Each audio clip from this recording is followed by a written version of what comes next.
Be ready for dictation. 5 seconds.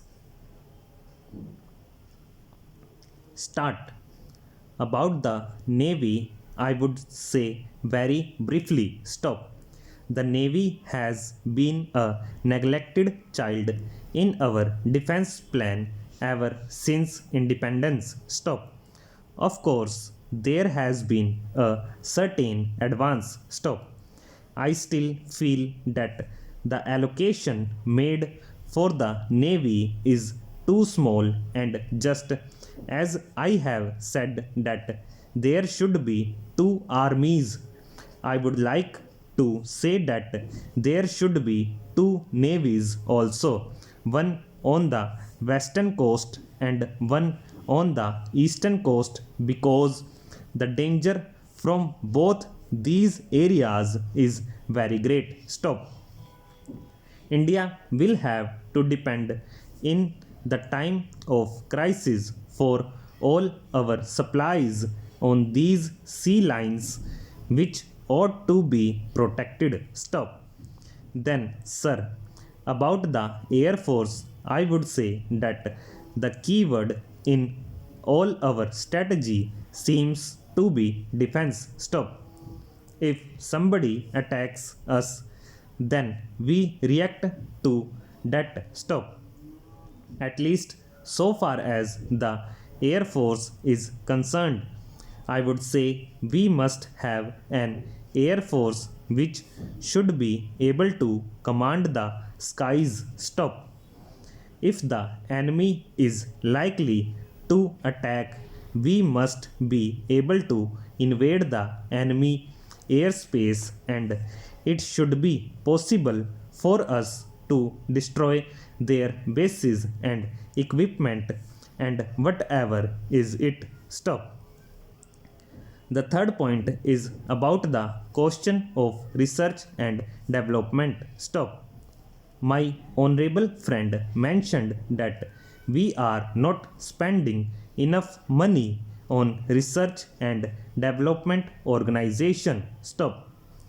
According to the budget figures, we expect to spend 17 crores this year. Stop. This is a very pitiful sum. Stop.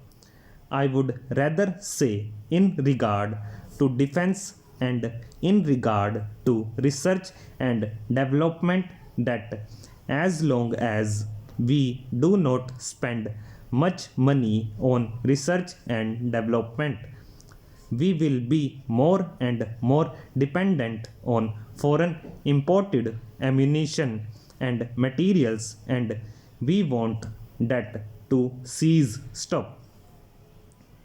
I would also like to ask the defense minister to tell us whether he is developing a cadre of scientists among defense personnel to man this ministry, or whether he is going to get scientists from outside to work in this ministry. Stop.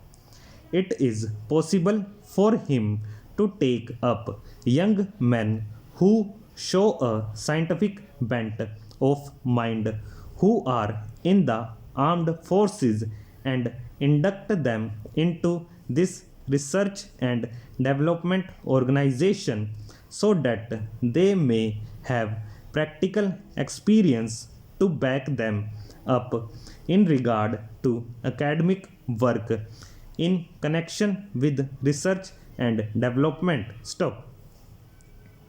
I would like to go on to one final point before I close, and that is the territorial army. Stop. According to this report, the territorial army's strength has been fixed at 50,000. Stop. It is a good number, but for a country which is going to face many difficult problems in defense, particularly in the east and in the north, I would like the strength of the territorial army to be brought up to 1 lakh. Stop. It is also necessary that the territorial army should be expanded because the expansion of the territorial army will strengthen indirectly the forces of integration in this country if it works properly. Stop.